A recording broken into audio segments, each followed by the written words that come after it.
श्री परमात्मे नमः। ओम श्री सत्य गुरुदेवाय नमः। देखिए बता रहे भगवान, यह 12वें अध्याय का 10वां श्लोक। यदि तू ऊपर कहे हुए अभ्यास में असमर्थ है तो केवल मेरे लिए ही कर्म करने के प्राण हो। इस प्रकार मेरे अर्थ कर्मों को करता हुआ भी मेरी प्राप्ति रूप सिद्धि को ही प्राप्त होगा। भगवान ऐसे बता रहे कि अगर मन को भगवान में नहीं लगा पा रहे हो तो फिर भगवान के लिए तुम सब कर्म करना आरंभ करो।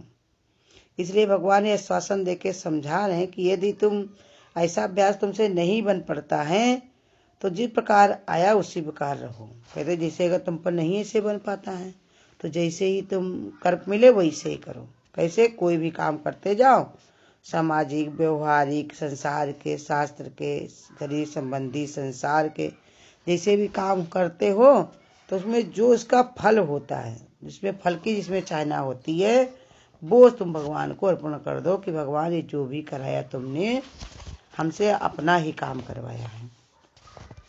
शरीर के लिए कर्म करना तो जरूरी है, करना तो पड़ेंगे। तो इसलिए भगवान बताते देखो जीवन है तुम्हारा, तो इसमें अगर तुम चाहो तो उसको तुम अपना दान के विचार से रखो और चाहे उसको जो है बेकार हो गया इसे समझ के करो। जैसे बिजली का ही बिल गुरु बताते हैं कि बिजली बिल जमा करने जाते हो तो कहोगे कि है इतना बिल बढ़ गया, इतना बिल बढ़ गया। और वही बात अगर सोची जाए कि देखो कि यही जो घर में लोग मंदिरों में लाइटें लगवाते हैं तो उन लाइटों में जो पैसा अपना दान करते हैं, ऐसे घर में परिवार में सब लोग सुख ले रहे हैं तो वही हम दे रहे हैं। ये तो जीती जागती मूर्तियां रह रही हैं हमारे घर में, सब परमात्मा के स्वरूप ही घर में रह रहे हैं। अगर शुद्ध विचार हमारा हो जाए तो फिर ऐसे ही विचार बन जाए। तो वही ये समझा रहे कि शारीरिक आचार व्यवहार पालन जो भी कर्म करते हो शास्त्र के अनुसार या विपरीत, तो बस इतना ध्यान रखना चाहिए कि जो भी हो रहा मन से वाणी से जो भी कर्म हो रहे हैं तो कर्तापन का अभिमान न रखे, उसमें कर्तापन का अभिमान न रखो कि जो भी हुआ है तो सब भगवान की कृपा से हुआ। भगवान ही करने वाला कराने वाला वही परमात्मा ही है। लेकिन अगर तुमने कर्तापन रखा अपने अंदर तो फिर उसका तुमको फल भी भोगना पड़ेगा। अब वो बड़ा दुख का कारण बनेगा। इसलिए बताए अभ्यास करो। जैसे समझाते हैं संत महात्मा कि तुम अपने शरीर को अलग रख के बात करो।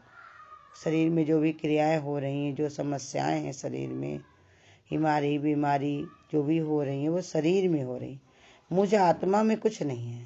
अब लेकिन ये शरीर तुमने धारण किया है तो उसके कारण तुमको महसूस तो होता है, तो शरीर तक ही रहना चाहिए, इसको विचारों में नहीं।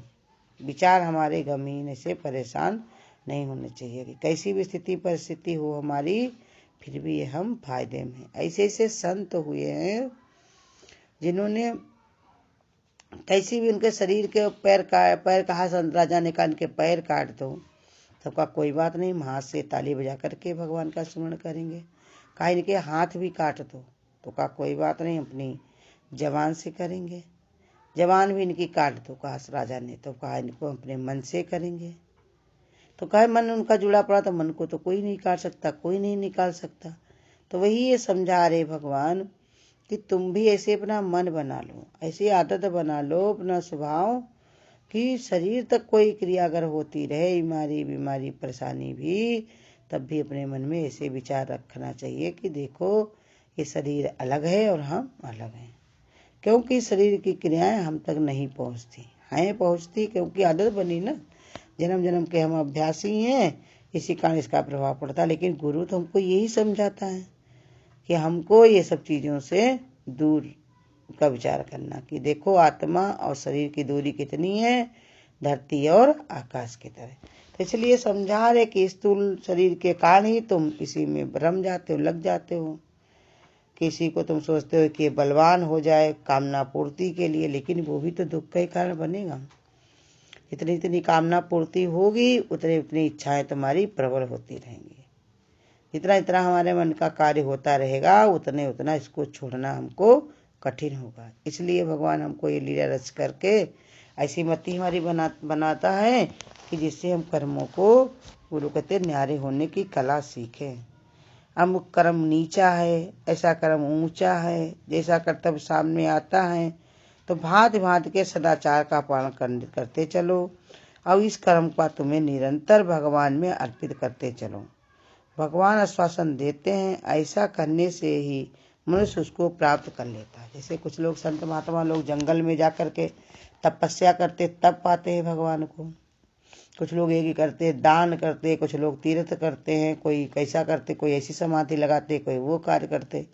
लेकिन ये बता रहे कि तुम्हारे जो कर्तव्य मिले हुए हैं उनको ही करते हुए अगर तुमने ऐसी बुद्धि अपनी बना ली कि जो भी काम हम कर रहे हैं सब भगवान का है, भगवान के लिए है, भगवान को ही अर्पण है, तो वही कर्म तुमको भगवान से मिला देंगे। क्यों? क्योंकि तुम्हारा भाव तो भगवान में ही रहा, परमात्मा में ही रहा, तो कर्म तुम्हारे जो है वो बाधा नहीं डालते। कर्म में बाधा नहीं है, बाधा हमारे भाव में होती है। जैसा हम भाव रख लेते हैं उसी के हिसाब से वो लोग कहते हैं हमको वही कार्य के कर्तापन हो जाता है। वही हम भाव बना ले अगर ऐसा जो भी हम कर रहे हैं सब भगवान से हो रहा है तो फिर हमको बंधन में डालने वाला कोई नहीं है। मोह के कारण इसी मानव क्या है, इसी प्रपंच में पड़ करके कोलाहल में फंस करके इसी में बंधा रहता है, बधिर हो जाता है, बार बार आना और बार बार जाना। लेकिन अगर कोई ज्ञानी महापुरुषों की सत्यवाणी उसको सुनाई देती है, नेत्र जगत की ओर अगर देखते हैं तो फिर सत्पुरुष उसको पवित्र रूप से देख पाते हैं। जब सत्य महात्मा की जब वाणी सुनता है, भगवान के ही कर्म भगवान जैसी दृष्टि बनाता है उसको धीरे धीरे, तो सत्य महात्मा के जो है वचन को वो सत करके सुन पाता है, समझ पाता है। सुना तो बहुत कुछ होता है लेकिन सब कुछ समझ में आता कहाँ है? समझ में तब आता है जब गुरु की कृपा होती है। तो इसलिए समझा रहे भगवान कि मोह अंध दृष्टि वाले मनुष्य दैहिक जगत पदार्थों की ममता शक्ति में इस प्रकार जकड़े हुए हैं, संसारिक दुखों सुखों के भोगी होने के कारण निर्मल तथा चंचल मन वाले हो रहे हैं, परमार्थ पद पर स्थिर ही नहीं हो पाते। उन लोगों की ऐसी बुद्धि बनी है तो परमार्थ के पद पर वो स्थिर नहीं हो पाते, अपनी ही कमी के कारण, अपने ही स्वभाव के कारण, अपने ही भाव के कारण, और लांछन लगा देते भगवान पे। भगवान तुमने हमको ऐसा क्यों दिया, ऐसा क्यों मेरे साथ हो गया, ये हमने क्यों किया। तरह तरह के लोगों के अंदर देखो, कर्म तो सब करते चले जाते हैं लेकिन तरह तरह के जो है विचार अपने मन में रखे रहते हैं कि ये कैसे हो गया, वो कैसे हो गया। भगवान कहते जो तुमने चाहा था वही तुमको मिला। बीमारी परेशानी जो भी है सब हमारा मांगा हुआ मिल रहा है। जब हमारे मन में आने लगता कि हमने आराम नहीं किया, हमको मौका नहीं मिलता, हमको टाइम नहीं है, तो भगवान कहते चलो तुमको मौका निकाल के हम दे रहे हैं। अपना सब काम करते करते तुम अब थक गए हो तो थोड़ी देर आराम कर लो। अब बीमारियां परेशानियां जो आती हैं तो इनको कहते यही कि देखो भगवान कि देखो तुम्हारा जो जन्म जन्म का कर्म पड़ा है पता नहीं कब का, वो धीरे धीरे सब घट रहा है। तो इसलिए समझा रहे भगवान कि तुम इसमें परेशान ना हो, ये गति सिर्फ तुम्हारे साथ नहीं, जितने संत महात्मा आए धरती पर उनके साथ भी यही हुआ है। उनको भी तरह तरह के जो हैं परेशानियां उठानी पड़ी, शरीर को रख करके परेशानी उनको लगती है। और ये शरीर का अगर भान खत्म हो जाए तो कोई परेशानी नहीं है, वो जिस समय जैसे चाहे अपने को मुक्त कर लें, अपने को आज़ाद कर लें। और नहीं तो भगवान ने कहा आज़ादी नहीं, अगर तुम चाहते हो तो आओ और जाओ।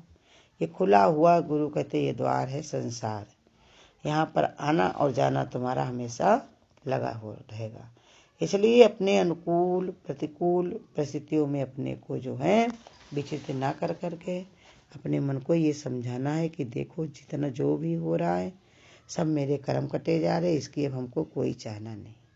अच्छाई और बुराई दोनों को हम निर्लेप होकर के रहें, ना बुराई की हमको चाहना है इससे कि हम रोज़ कहते हैं ये दुख हमारे पास नहीं आया तो कर नहीं आता है।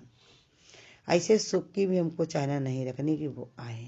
अगर हम बुला रहे तो नहीं वो चला आएगा, अगर हमारे भाग में है तो भगवान ने कहा वो मिल करके तुमको रहेगा, इसको कोई हटा नहीं सकता, इसको कोई रोक नहीं सकता। तो साधक अपने केवल भगवान के लिए कर्म करने में ही समर्थ रहे, हमेशा तैयार बैठा रहे। और नहीं अगर नहीं समझता कि हम ऐसे कर पा रहे तो भगवान फिर आगे भी समझाएंगे उसको, अगर तुम नहीं कर पा रहे हो तो वो युक्ति छोड़ के ये युक्ति अपना लो। कौन सी युक्ति, जब आगे बताएंगे भगवान। तो तरह तरह से भगवान समझाते हैं कि देखो, मनुष्य बिना कर्म किए बिना एक क्षण रह नहीं सकता। तीसरे अध्याय में ही बता चुके, रह नहीं सकता है, लेकिन कोशिश यही करता कि हमको कुछ करना न पड़े। अरे जब शरीर से बंद कर दिया तो मन में चल रहा है, मन का अगर बंद करोगे तो वो अन्य कहाँ बड़ा ही मुश्किल पड़ता है। जब संत महात्मा हजारों वर्ष की समाधि लेते हैं तब कहीं उनका मन चलना बंद होता है। विश्वामित्र जैसे संत महात्मा हुए, 6000 वर्ष तपस्या कर ली, लेकिन फिर भी देखा सामने उनकी उर्वशी में उनका मन चला गया।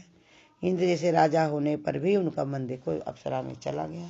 तो तरह तरह से भगवान ये समझा रहे हैं कि तुम अपनी बुद्धि को, विचार को इतना स्थिर करो कि इसमें तुम्हारे मन को कोई डामाडोल ना कर सके।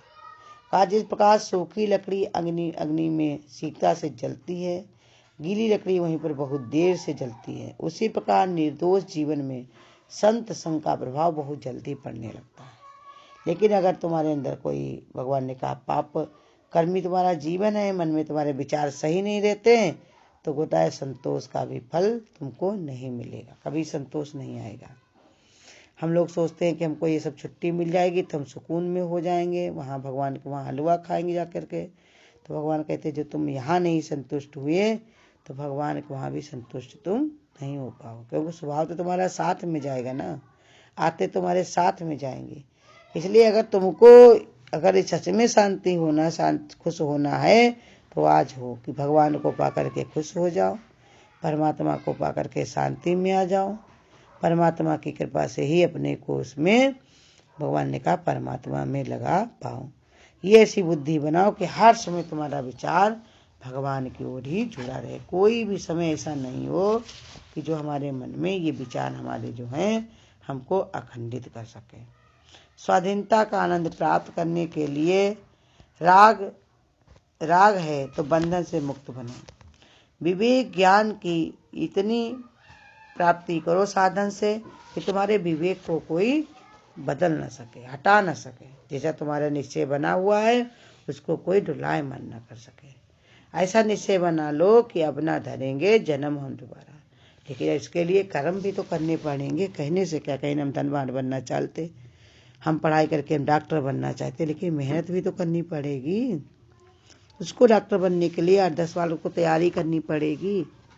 अगर तुम पढ़ के होशियार बनना, धनवान बनना चाहते तो उसके लिए तुमको मन रोक करके खर्चे पानी भी तो करने पड़ेंगे, उसको इसी तैयारी तो करनी पड़ेगी। तो वही भगवान समझा रहे कि अगर तुम मन को नहीं लगा पाते हो भगवान में, तो जो कर्म करते हो वो तो भगवान को अर्पण करो, परमात्मा को अर्पण करते चलो। इस प्रकार भगवान के अर्थ कर्मों को करता हुआ मेरी प्राप्ति रूप परम सिद्धि को प्राप्त होगा।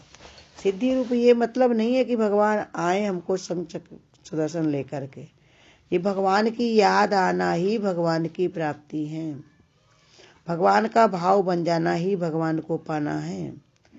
परमात्मा की ओर हमारा चित्त जुड़ जाए तो यही हमको भगवान का दर्शन है। तो इसलिए रोज समझा रहे, भगवान ही स्वरूप तुम हो, भगवान से ही मिले जुले पड़े हो, वही रंग के, वही रूप को, वही तुम्हारा स्वरूप है, उसी के तुम अंश हो। लेकिन अगर तुम भूले बैठे हो, अपने को से न्यारा किए हुए हो, तो भगवान कहते जैसे तुम्हारी मति है वैसे तुम्हारी गति बनेगी। इसलिए हमेशा भगवत भाव में रह करके परमात्मा पर ही आधारित रहो। जो परमात्मा चाहता है वही कर्म को होने दो, अपनी इच्छा चलाने की जरूरत नहीं है। अगर आपको आज की वीडियो अच्छी लगी हो तो वीडियो को लाइक और शेयर करना ना भूलें। आगे की वीडियोस देखने के लिए चैनल को सब्सक्राइब करें और नोटिफिकेशन